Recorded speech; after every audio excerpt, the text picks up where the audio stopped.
today was the last day of Micha, and the first day of, tomorrow is the first day of Nahum.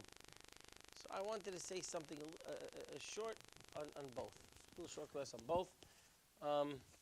A shorter class just on Micha a little bit, and then introduce hopefully to Nahum with that very provocative title, and you'll see why very quickly I gave that title. The portion in Micha that I want to talk about is the only portion in Micha that acts as a haftarah, which is Micha,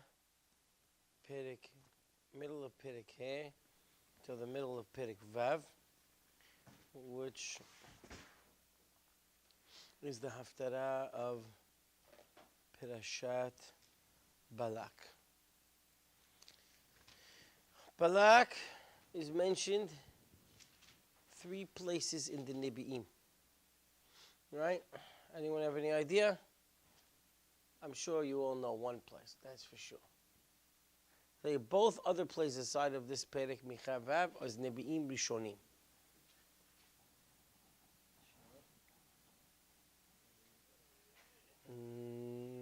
Well, what are you thinking of it? Who mentioned? He's giving the speech at the end, or no, when they ask for a king. Yes, but he mentions a lot of things, but not Balak. But who does mention Balak? Not in Shemuel. The 2 books prior to that. Yoshua at the end of his life. And a much more elaborate discussion is Yiftah. Yiftah, when he's fighting, right? When he's saying, you better than Balak, and this and that, right? When he's trying to avoid the war, unsuccessfully. Yiftah relates to it as a political situation. And therefore, he talks specifically and exclusively about Balak. Does not mention Bil'am, because Bil'am is irrelevant to his point. Right? It was just more about the geopolitical concerns. Are you better than him?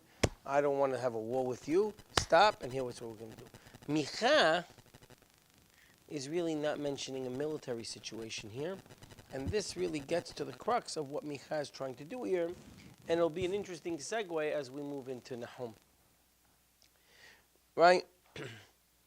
Again, he's not mentioned the military, and therefore he's talking really more of the spiritual danger, and therefore to him, Balak and Bil'am are equally relevant, and therefore Ami Zechorna Maya Balak Melech Moav Uma'ana Oto Bil'am ben Be'or min Hashitim ad Gilgal Lema'an Da'at Tzidkot Adonai. So, in this point, in Perek He, we talk about a Geula, right? Perek He, which segues into a bit of a Tuchicha in Perek Vav. But, and like I said, it's however merged into this one haftarah. Perek He Vav to Perek Vav Het. And the end of, from He till the end, we're having this Nevi, Nehama, Geula, and in Perek Vav we have this Tuchicha. But I want to say that I think if we look at what I just said, there's a undercurrent theme here. First of all, like I remembered, what's unique, and I think only here, and I don't know of any other of Nehama that's like this Perek. This Perek doesn't talk about a physical Geula. This Perek doesn't talk about Am Yisrael being in their land. This Perek does not speak about us overpowering the nations. None of that. What's the aspect of Geula that's spoken about here? והיה שארית יעקב בקרב עמים רבים, כטל מאת השם, כרביעים על עשב, אשר לא יכבה לאיש ולא יחל לבני אדם. You'd think the mashal of Tal is that we would be a power, we would be beneficial to the nations. That's not what he's talking about here. We will not need the nations. We will be only dependent on Hashem. Right? I didn't say the word independent, because that's not what's being promised here. The dependency on HaKadosh Baruch Hu. והיה שארית יעקב בגויים בקרב עמים רבים כאריה בבהמות יער, ככפיר בעדרי צאן אשר אם עבר ורמס וטרף ואין מציל. Right? So, our enemies will be destroyed from us. And then what's interesting here is, and here's the paradox. And here I think it's also unique to Micha. Where do you see in the Nevu'at Nehama, as part of the Nehama, that God said He's going to tear down your fortified cities? That's a unique thing, right? He says, והכרתי סוסיך מבקריך, והבדתי מרכבותיך, והכרתי ערי ארצך, והרסתי כל מבצריך. That's part of the Nehama. Again, it segues a little bit into Torah, but that's part of the Nehama. Meaning, and the Radak says, you know what the Nehama there is you won't need them. Because you will be dependent on HaKadosh Baruch Hu, so why should you even need it? Now, Perek Vav is again rebuke, but what type of a rebuke is it? The rebuke is, again, the same point. Why are you running to other nations? Why are you not fully focusing your dependence on me? Right? Ami me'asiti lecha, u'ma'hel'eticha, anebi. That's why. Right? I took you out of Mitzrayim. Remembering the idea that when you were totally dependent on me.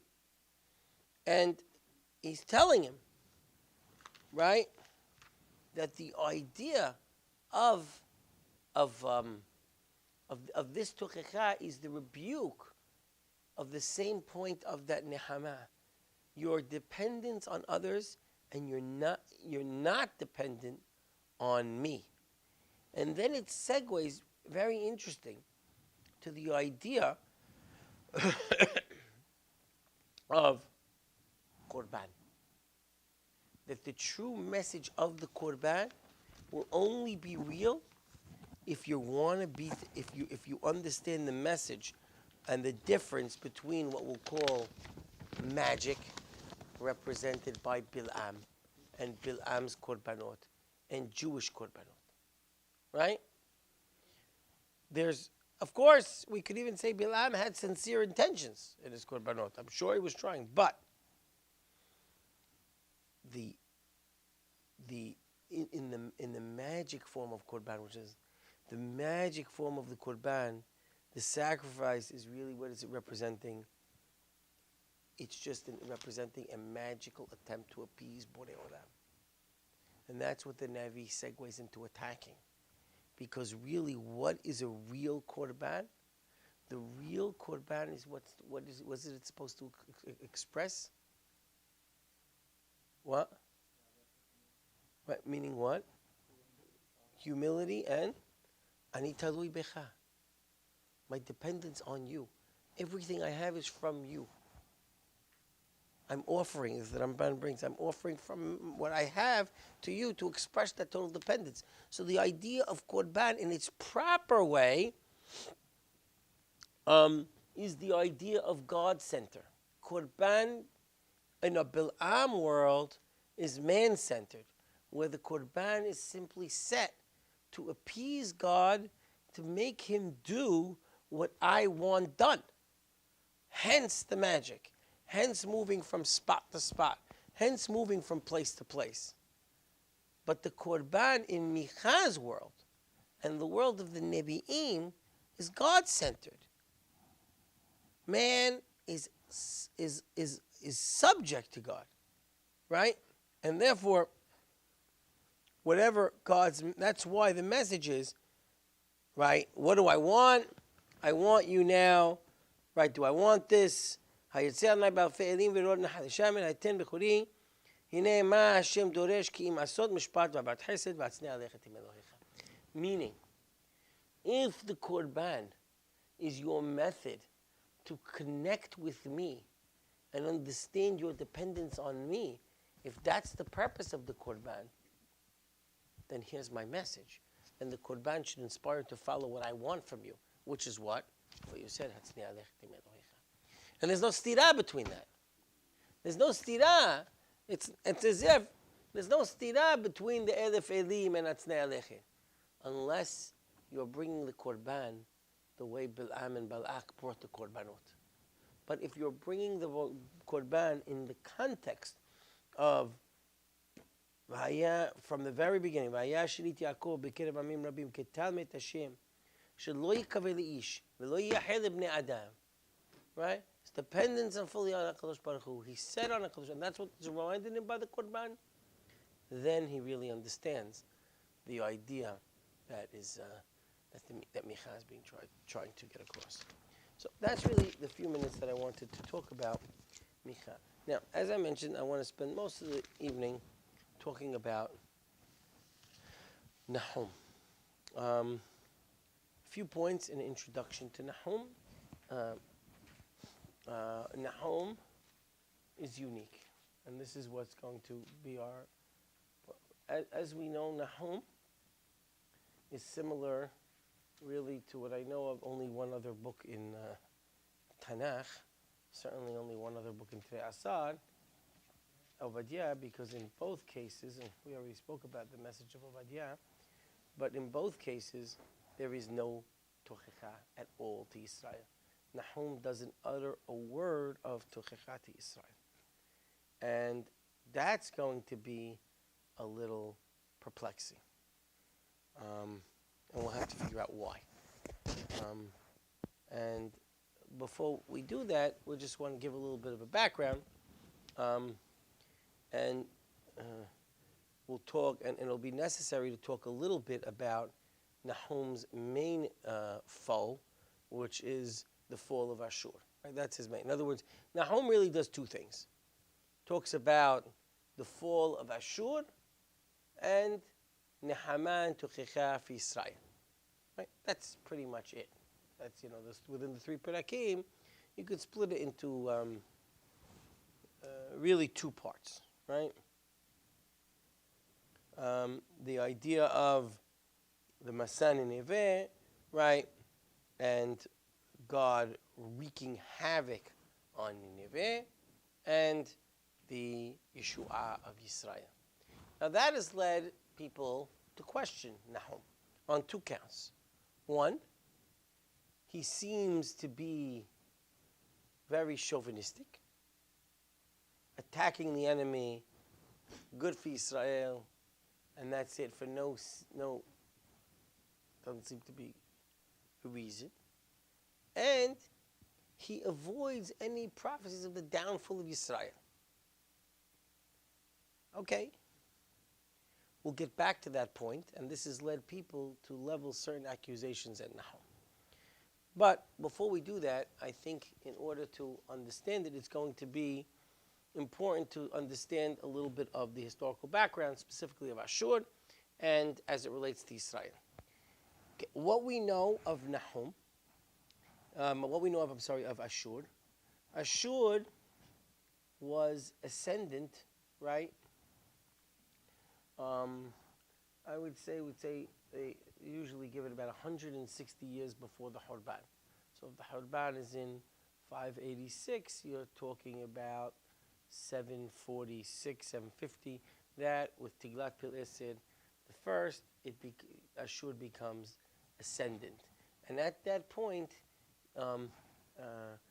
Ashur becomes dominant power in that area and a very cruel power. It puts down rebellious governments in some of the cruelest ways. And Ashur really rules over the whole, what we'll call not just the Mediterranean world, but the whole northern area, extending quite far, the Assyrian Empire. And it existed, I would say, for nearly 140 years in its peak, a little bit, till the fall of Nineveh, and the fall of Nineveh is around the year 612. Nineveh falls, to a alliance of Bavel and cohorts, and but again, it takes time for them to put Ashur down, and that's really what happens. Now, Ashur is powerful for us during many kings. We know, of course, the most famous thing or infamous thing is the destruction of Malchut Israel under Hoshea ben Elah, right? But even with Yehuda, the king Sanheriv lays siege to Hizkiah's Malchut in the time of Hizkiah, right? Hizkiah in the beginning placated Ashur, which was the policy of Ahaz. Ahaz was a total puppet of Ashur.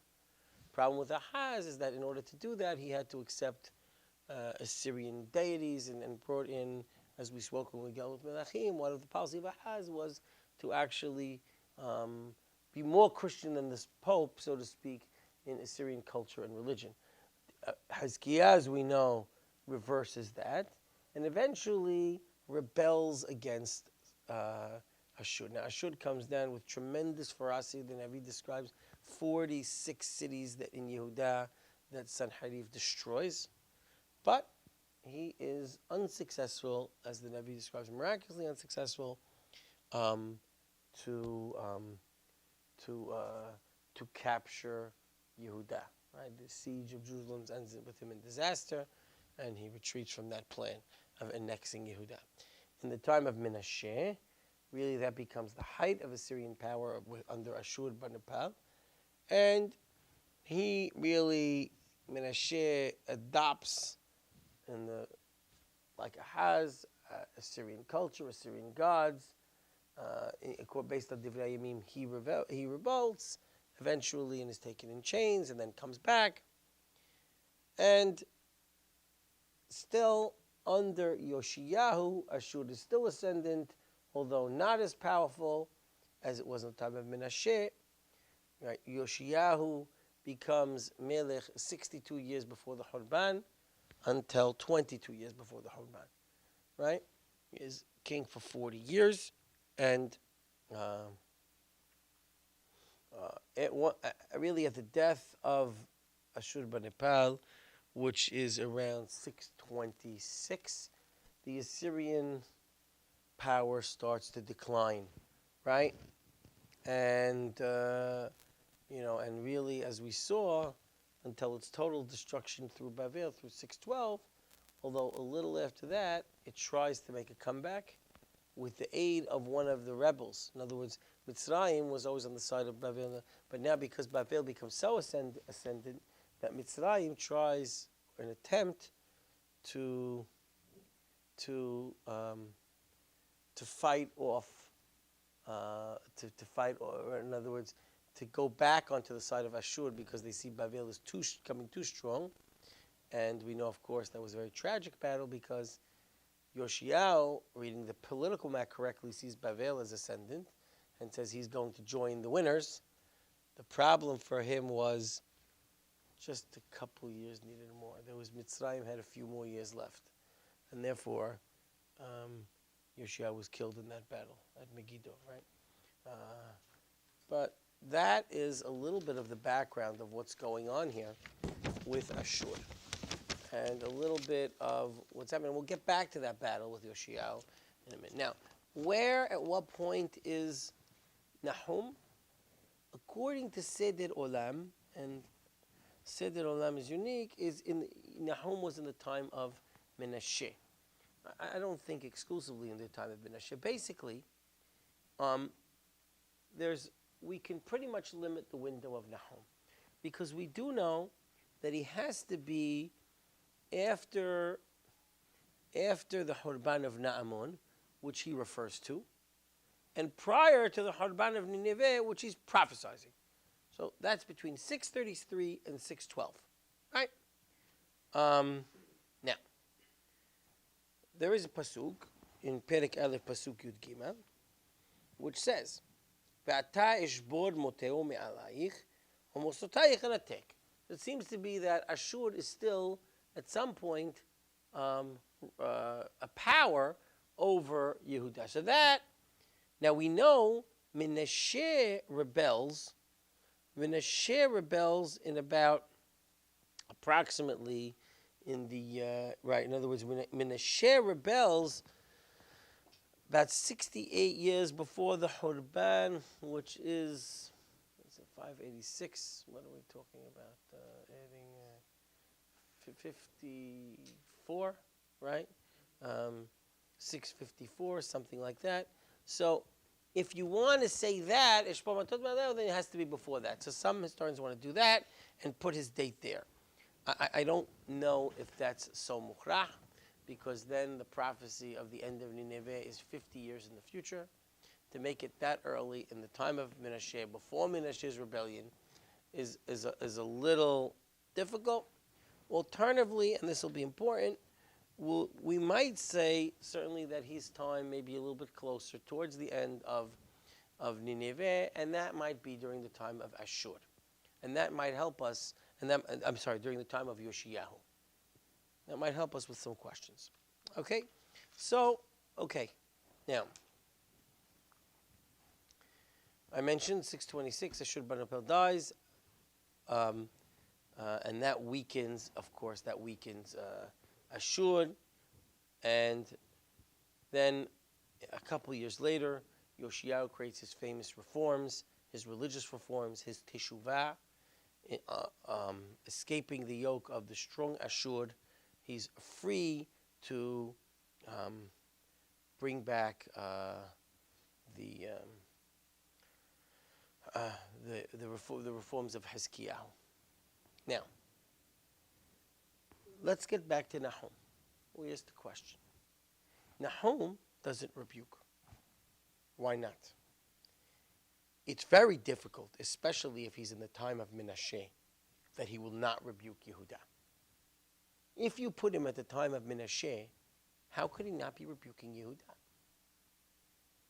So, based on that, some people, some German scholars want to say, oh, you know who he is? You know who this guy Nahum is? He's one of a group, right? He's one of a group that is really this group that says that no matter what happens, they're always going to give good nivu'ah to Israel. Now, we know these people from the book of Yirmiyah.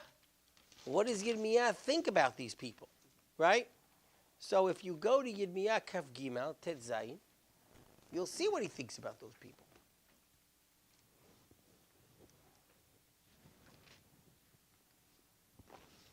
כה אמר אלוהי צבאות, אל תשמעו על דברי הנביאים הניבאים לכם, מעבירים אתכם, חזון ליבם ידע לא מפי השם, אומרים, אמור למנצי דיבר השלום, שלום יהיה לכם.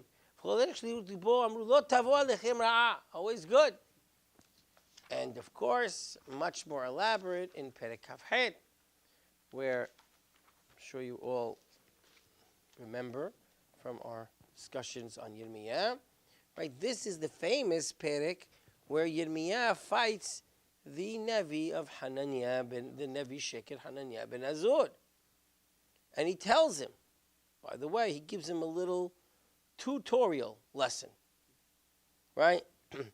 In Zayin, right? אך שמענה הדבר הזה אשר נדבר באוזניך ובאוזני כל העם.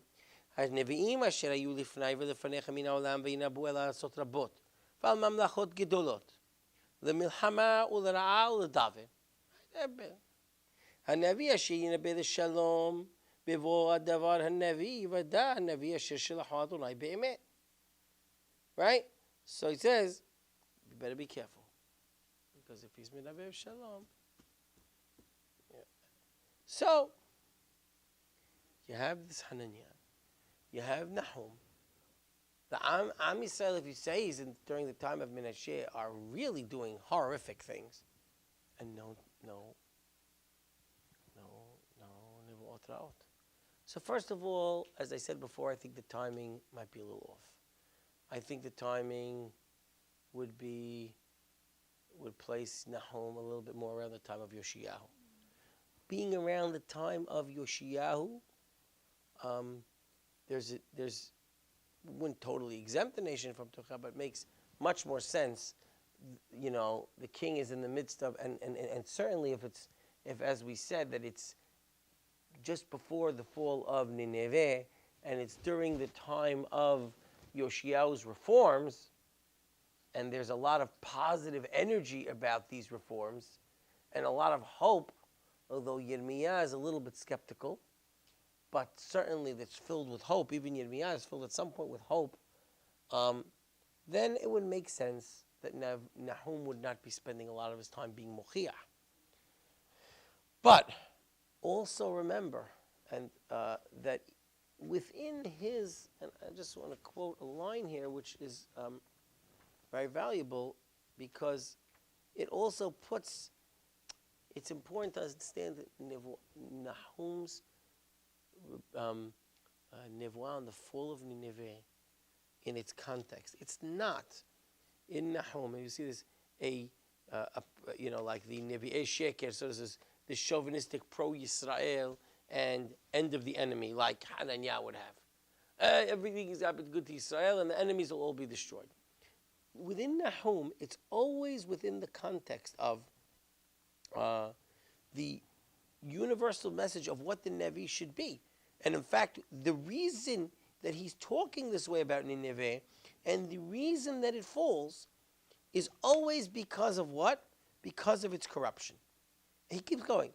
Nikmat Hashem אינה נובעת מאינטרס לאומי צד, אבל הוא ביטוי לאמונתו של הנביא בשלטון הצדק בעולם.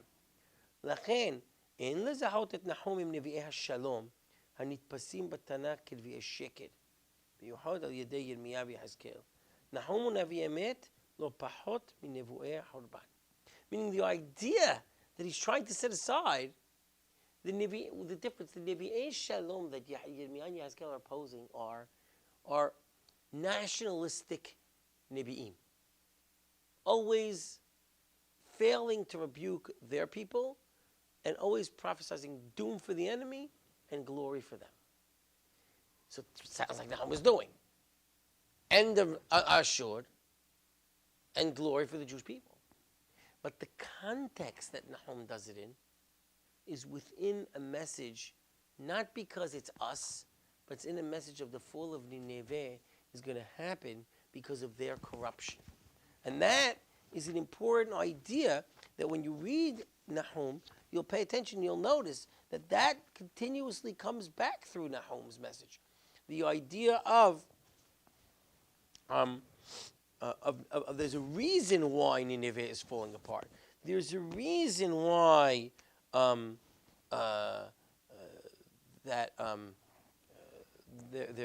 because of that corruption of Ashur and their tremendous cruelty, that is why they are going to be destroyed. And that's a very important point. Now, nevertheless, we still have some questions. Right?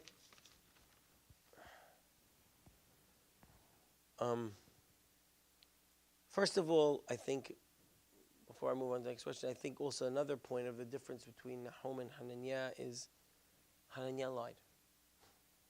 And I think this is a key element. If you read Yirmiyah, if we go back to read Kafhai, it's not really whether your prophecy is good or bad. It's whether your prophecy comes true or not. Hananiah lied. Nothing that Hananiah said came true. Nahum, everything he said came true. Nineveh fell, like he said it would. If anything, he's probably the ultimate Nevi Emet, because we have fact. You know, these scholars that want to say that, they say they compare, they compare Nahum, who's happy at the fall of the enemy, with the more universal Yonah, who gives Nebuah to Nineveh, who tries to. But Adrabah, if you want to talk about Emet and Sheker, that's not the point. The point is not the nature of your message, who you like or not. The point of that Yirmiyah is saying is the Nebuah coming true or not. There Nahum scores better than Yonah. Right? There Nahum scores better than Yonah. Right? Because he talks about the fall and that it falls. Yonah talks about the fall and it doesn't fall. Of course, they did Teshuvah, and that's Yonah himself also. Can't blame. I'm saying that's the point. So It doesn't necessarily talk about the nature of if I'm giving good or bad, but rather whether it comes true or not. Although good or bad comes into Yirmiyah, that's only because when you give Nevuah bad, even if it doesn't come true, it doesn't prove you as a Nevi Sheker. But when you give good Nevuah, you now it needs to come true. Because if it doesn't, right. When it comes to Nahum's Nevuah about the destruction of Nineveh, it comes true. That's very important. And let's think about Nahum for a minute. Nahum is really prophesizing the fall of Nineveh. We know a Navi has to have a message to Am Yisrael, right? That's the idea, right? We questioned Obadiah. Why Obadiah? What would be his message? We questioned it and we discussed that, what the message of Obadiah is to Am Yisrael, looking at Edom and how we relate to Edom. What would be the message here? To prophesize the fall of Nineveh and then to prophesize Geulah for Israel, right? While Nevi'im or Nevu'ah Goyim, what is going on here? So let's go back to the idea here of what happens. We believe that Nahum, my assertion is correct, Nahum is giving Nevu'ah towards the end of the reign of Ashur. Let's talk about, if Ashur falls in 612, let's say that decade, 620, 615, that area. What happens? Let's go back to the story of Yoshiyahu. Yoshiyahu enters into, and this is probably in Jewish literature, certainly amongst the Mefarshim and Echa, probably the fall of Yoshiyahu, right? The fall of Yoshiyahu, the Gemara talks about the Hesped, Kesped Hadad Rimon, right? The fall of Yoshiyahu at Megiddo is considered one of the greatest disasters, which eventually seals the doom of Am Yisrael, leading to the Hochma. Remember, Yoshiyahu was the king 40 years with the most promise. Yirmiyah is excited about his reforms, right? Yirmiyah calls to the 10 tribes to come back. There is this, everything's looking great. And Am Yisrael is going on the road back, and then as almost it's extinguished. With the death of Yoshiyahu, everything fails, and Am Yisrael will never get back. The kings that will succeed will have 4 kings. 2 of them only rule successfully for 3 months in between. You have Yoyakim, who's a tremendously corrupt ruler, and you have Sidkiyahu, who's a weak-willed ruler to corrupt leaders. After Yoshiyahu's didn't leader until the Hochma. It's one literally slippery slope till Hochma. So Yoshiyahu's death is, right, and according to some, that is what the Navi is talking about, right, when it says, right, Mashiach Hashem, right? The Mashiach Hashem was captured talking about the death of Yoshiyahu, not the death of Tzidkiyahu. Right, the death of Yoshiyahu. So Yoshiyahu's death was considered a national disaster in terms of the people and also in terms of our hope that things might change and get better. And although he was a ruler for 40 years, he still died young because we know he became king at a very young age. So you have a righteous leader, the leader who the Nevi'im are talking excitedly about, and he falls in 608 at Megiddo. Now, Josephus tells us, as I mentioned before, that Paro was going to help Ashur. And we know that Yoshiyahu realized, no, I'm going to fight that movement, and I'm going to join the alliance against Ashur. We're going to the pro-Babylonian alliance against Ashur, which, by the way, if you're a politician, it's not such a bad hashbon. Like I said, the problem that he made a mistake was just the timing, his battle in Mitzrayim right now, what he should have done. What should he have done? Back off, as Paro told him. Now, if you open Divrei Yamim, Bet, Lamed He, that's exactly what Paro Necho tells him to do. I'm not interested in fighting you. Right? Stay away. In fact, there's a discussion there. Okay? Divrei Yamim. They put it, where they put it? Okay, they put it right after. Okay, Divrei Yamim Bet, Lamed He. Pasuk Kaf. Shmones Shana Malchut Yoshiyahu Nasa Pesach. Okay, no. Not Kaf. Yes, Kaf Aleph.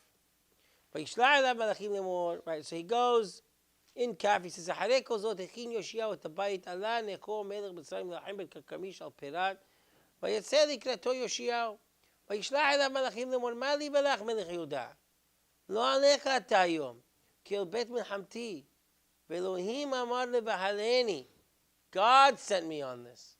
By the way, he's talking to Yoshiyahu. Paro's not an idiot. He's not going to talk about an Egyptian God. Elohim probably is the Jewish God. Hadal lechem Elohim asher imi ve'al yashchtecha.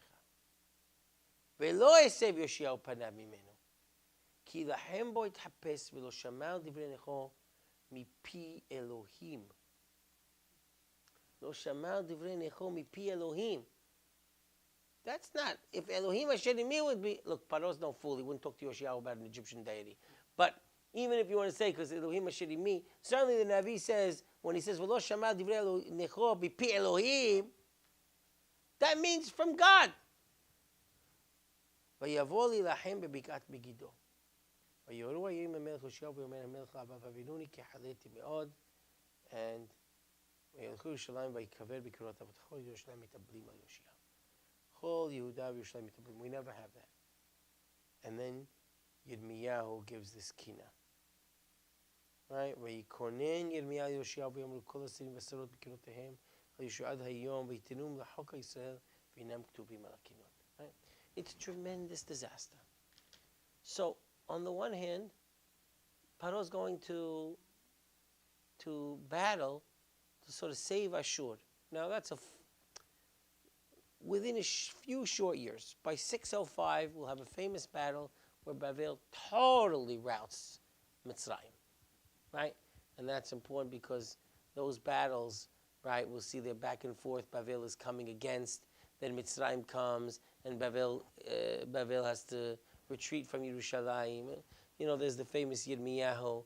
Don't be happy, he's coming back. Don't worry, you think he's going back. All that's happening around this time, where Mitzrayim has a couple of years of ascendancy, but it won't last long. 605 they'll be put down, then they'll rise again. In 601 they'll be put down, right? Right, and Yoyakim's pro-Egyptian policy really doesn't get him anywhere at the end. But Yoshiyahu's anti-Egyptian policy, at that point it wasn't right. So what should you be? Should you be pro-Egyptian, or should you be anti-Egyptian? So we know what the Nevi'im, Yeshayahu, and Yirmiyah say. Stay out. We are small fish with a bunch of barracudas in the ocean. We don't want to be in this battle. Just stay out. Right? Now, of course, we know that, as I read to you, he didn't listen and he fell. Right?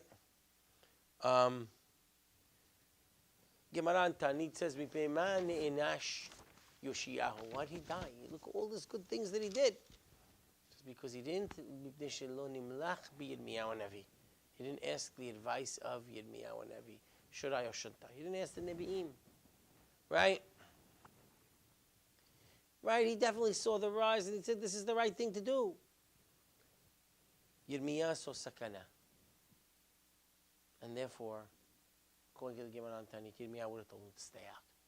We, the Jewish people, don't enter into geopolitical alliances. We just don't do it. That's not what the Nevi'im want them to do. We can say. What? That's what Paro is saying.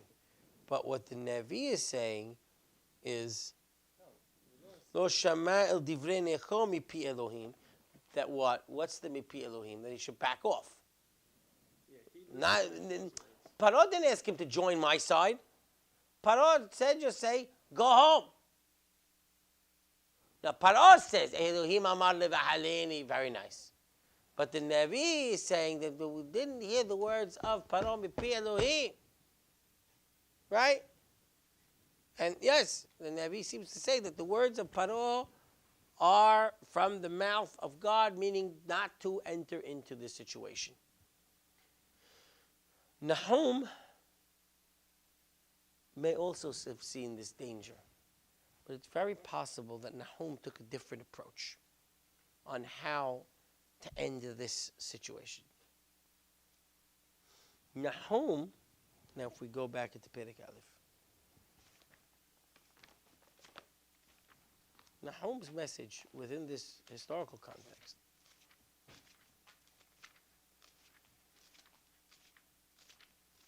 is El kano v'nokem Adonai, nokem Adonai u'bal hema, nokem Adonai tzarav v'noter hu lo'ivav. Listen, Yoshiyahu, stay out. Ashur will fall. This is way bigger than you. Yes, Ashur will fall. But the entire context of Nahum is saying the one who will bring down Ashur will be HaKadosh Baruch Hu. You have no role or no place in this military battle. You have no purpose in doing this. So if this is correct, and this is really the approach here that he takes, he says here, this Elitzur says this idea. He says, "Im nekona hazo, nir'eh sheshlichut shel Nahum domesh l'shlichut shel Yeshaya v'shel Nevi'im acharim lefanav. Zoi shlichut el ador ha'olech likrat kishalon v'likrat sakana." Entering to geopolitical alliances brings sakana. Nahum no bas stam levaser yeshuot. Not coming to say, oh, we're going to have great time, and say they're going to die. הוא מתאר בצבעים עזים מאוד את חורבן נינווה העומד לבוא, אבל הוא מדגיש. אל קנו ונוקם השם, נוקם השם, ובעל חמה, נוקם השם לשריו ונותרו לאויביו. השם ערך אפיים וגדול כוח, ונקה לא ינקה. השם בסופה ושערה דרכו וענק אבק רגליו. כוער בים, right, in other words, this Nahum bal Moz. I'm skipping. You read Perek Aleph, almost the whole Perek. You'll see. Nahum bal Moz she'elo hem me'oraot gedolim she'me'al lekoham shel Yisrael. It's beyond your power. Kohot adirim mitnakshim. Strong fighters. Kohot atzumim v'niskabim me'al lekohotem. Al tit'arvu. Don't get involved. This is God's plan. This is God's thing. You don't get involved. What Nahum is trying to do is he's trying to avoid, and if we're right in the timing, specifically Yoshiyahu. He is doing his best to save Yoshiyahu from a flawed and failed policy of entering into geopolitical alliances, even if you seem to be on the right side. Because even if you're on the right side, but if that side still is not fully ripe, you'll pay the price. Because you're the small fish. You're the easy one to get killed. The other ones will survive and they'll live to tell tomorrow to tell. You won't. Leave it to Borei Olam. And if this is correct, then Nahum is equal to Yoshiyah, to Yeshaya, to Yirmiyah, Yehezkel. Stay away. Right? As we said many times, it's Yeshaya hawkish or dovish, right? On the one hand, he tells him, resist Sanheriv. Fight. On the other hand, don't join Bavel. What are you talking about? In both cases, it's a stira. So I say it's not a stira. He's saying the same thing. Stay with Borei Olam. Resist Ashur. Don't make any alliances with him. If he comes to attack, God will save us. Pray to God. That was Yeshaya's message. But don't bring Bavel in either. Stay away. We are on these geopolitical sides totally neutral. We are a religious people. We care about our focus. And we're not, that's it. There's no stira in Yeshaya. There's no stira in Yeshaya. It's not dovish or hawkish. There's no stira in Yirmiyah saying the same message. Give in to Bavel. Give in because you're fighting a useless battle. Just give in and don't join the alliance against Bavel with Mitzrayim. Keep away. Right? So it makes no difference if it's pro-Babylonian, anti-Babylonian. With Yeshaya, it's Yeshaya's anti-Babylonian, Me'as pro-Babylonian. That's not the point.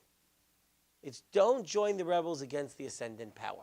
Submit, move on, and just, it's like Rabban Yohanan ben Zakkai in the Second Temple. Submit to the authority and focus on building a religious structure. That's exactly what Nahum is telling Yoshiyahu to do. You're doing a great job, Yoshiyahu. Don't ruin it all. It could all disappear with one political mistake, as it did, as it eventually did. And that's really what Nahum is trying to avoid. So the prophesying of the downfall of Nineveh is telling him not leading him into war against Nineveh. God's going to do it. And therefore, the whole context is from the superpower, supernatural destruction on the hands of God. He does not prophesize about a military destruction of Nineveh. All the enemies are going to come. And right, he does say, of course, but it's almost in this grandiose right? All God is coming with this sufa, usara, right? And this supernatural destruction. And if that's the case, that's where he wants to tell his people, stay out. And if you listen to me, then you move to the next part, and things will be great, right? Because with the fall of Ashur, there's nothing to deal with Bavel, right? It's not the end, but if you would just stay away, like Yirmiyahu later say, you won't have a problem. The Geulah will come. The reason why it doesn't come exactly the way, is because, of course, we know what happens, that Am Yisrael doesn't follow his advice. Am Yisrael, Yoshiyahu doesn't follow it.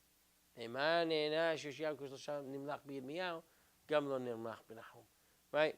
In other words, didn't listen, moved on, and then, of course, everything fell apart once Yoshiyahu does.